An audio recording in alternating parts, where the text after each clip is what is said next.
For decades now, Nintendo has been at the forefront of the video game industry. Whether you got into the Nintendo Entertainment System as your first Nintendo console, or the Nintendo Switch was your first console, the Nintendo brand has been around forever. People are synonymous with Nintendo. People still call video game consoles in general a Nintendo console, and for good reason, as they have been around for the longest time when it comes to major video game manufacturers. But of course, throughout all of the great systems and great video games that Nintendo has given us throughout the years, there have been some missteps and some pretty big mistakes. And those are the things I want to cover in today's video. We're going to go a bit retro on this channel and talk about the 4 times Nintendo made huge mistakes throughout their history. I think these 4 instances really stick out in my mind, and you'll probably be able to guess what they are, but maybe not in the sequential order that I made them. So sit back, relax, make sure you subscribe to the channel, and let's talk about 4 times Nintendo made just huge mistakes.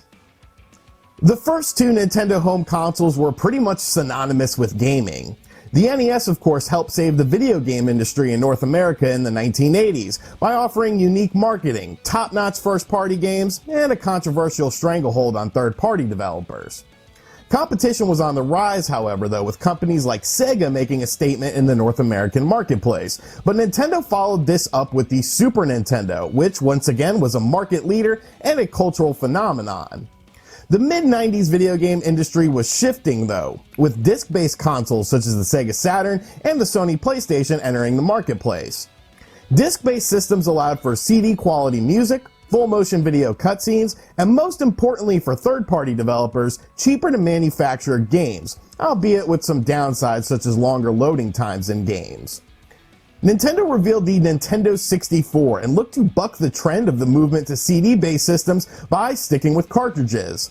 Now, while the Nintendo 64 did have some amazing games and amazing graphics at the time that the CD-based systems couldn't quite replicate due to the fact that the Nintendo 64 was a 64-bit system and those were 32-bit systems, there was a big downside. The downside was that the cartridges were very expensive to manufacture.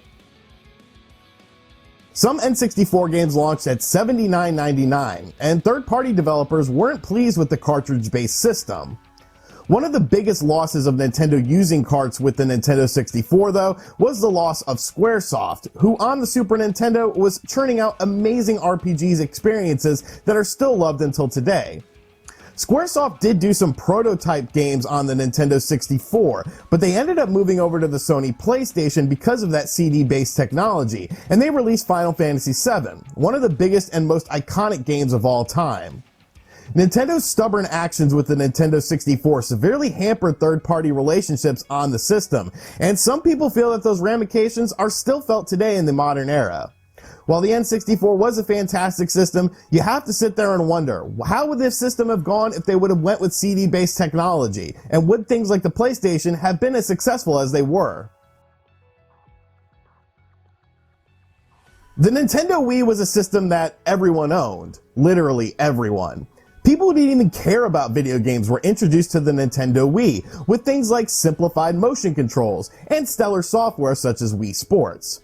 The Nintendo Wii was a cultural phenomenon and helped thrust Nintendo back into the gaming limelight after mixed success results with the Nintendo 64 and the Nintendo GameCube. The Nintendo Wii wasn't a perfect system though, and the shift to HD gaming that the Xbox 360 and the PS3 were presenting showed that Nintendo's essentially beefed up GameCube with motion controls needed a successor in order to keep up the momentum seen by the Nintendo Wii. And what did Nintendo bring to the table? The Wii U. First and foremost, I don't think the Nintendo Wii U was a bad system, but let's be honest, it had an absolutely horrible name. While savvy video game consumers will know that the Wii U was the next Nintendo console, the casual crowd who adopted the Nintendo Wii and made it successful did not know what the hell the Nintendo Wii U was. Was it a standalone console? Was it an attachment for the Nintendo Wii? Was it a game for the Wii? They didn't really know, and they couldn't be bothered to find out. Another Wii U issue was just the launch of the system. Nintendo consoles usually launch with a high-quality first-party title. The Nintendo Wii U launched with New Super Mario Bros. U, a fine 2D platformer, but not exactly a system seller or a hardware pusher to show you what the Wii U was really capable of. Nintendo was relying heavily on third-party developers to bolster the lineup of games while Nintendo adjusted to HD game development. But after an initial flurry of ports in the 6 to 8 months of the system's launch, third-party developers just stopped bringing their games over, due to both low sales of the console, which in turn led to low sales of their titles. Long periods of time without any games releasing at retailers was commonplace for the Wii U, and although some stellar titles did end up releasing for the system was a commercial failure, and once again it did major damage to Nintendo and third-party relationships. One of the things Nintendo is known for in the video game industry is taking risks, and sometimes it pays off with things like the Nintendo Wii, and sometimes, well, it just doesn't. Nintendo made handheld gaming a commonplace by introducing the widely successful Nintendo Game Boy in the late 80s. The man who spearheaded the Nintendo Game Boy was Gunpei Yokoi. Yokoi had another idea in the mid-90s, as virtual reality was starting to make a slight mark in the gaming industry. The problem with virtual reality was that it was regulated at things like state fairs and wasn't commonplace in the home market. Yokoi wanted to change this and revealed the Nintendo Virtual Boy, a virtual reality style contraption consisting of the players sticking their head into a headset and being fully immersed inside of a virtual world. The problem was that virtual reality was very expensive to manufacture, and since the Virtual Boy was more than likely going to be a hard sell to begin with, a higher than normal price point wasn't exactly in the cards.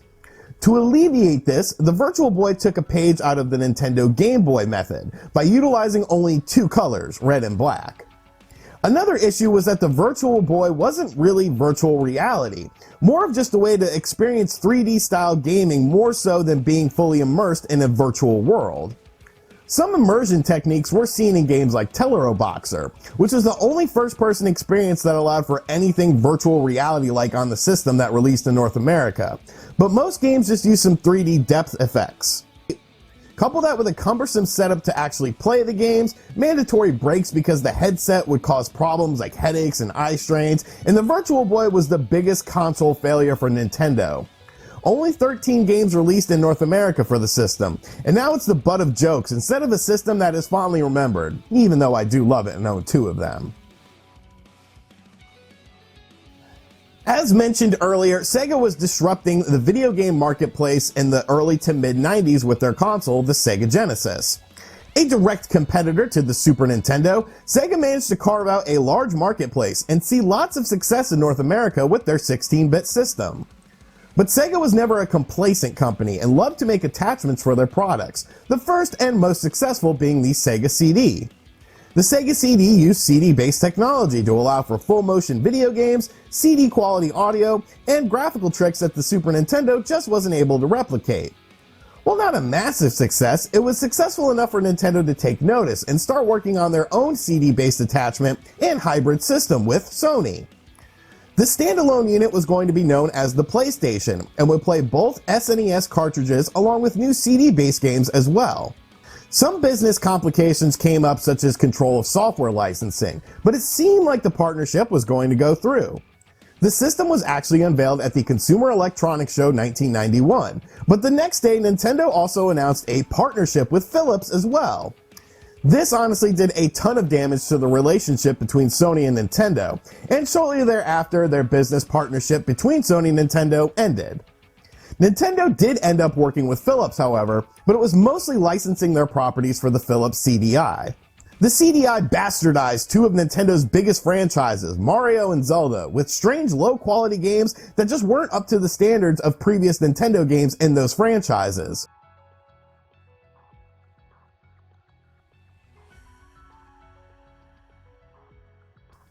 Philips never developed a CD-based attachment for the Super Nintendo either, which made this relationship an absolute failure. And what ended up happening with Sony after the fallout of this relationship? Well, they stuck with the idea of the Sony PlayStation. They decided to enter the home console marketplace, and the rest, they say, well, is pretty much history. Alright, so those, in my opinion, are the 4 biggest mistakes Nintendo has made throughout their history. But of course, there have been some other things as well. You can make a case for virtual console stuff not transferring over, the use of friend codes, or Nintendo just being behind the times when it comes to online systems. But those are the biggest 4 things that I think really stick out in my mind, and probably stick out in your mind as well. But I want to hear what you guys have to say about this, and what are some instances where you felt Nintendo made major mistakes that had lasting impacts on their company. So let me know what you think about the list in the comment section down below, and what things you would add to it. And as always, guys, thank you for checking out this video. I hope you enjoyed it. A little bit different than what we do on this channel normally, but I do enjoy making these videos from time to time. So if you did enjoy it, make sure you hit that like button. If you're new to the channel, make sure you subscribe and turn on notifications. And as always, I will catch you guys on the next video. Later.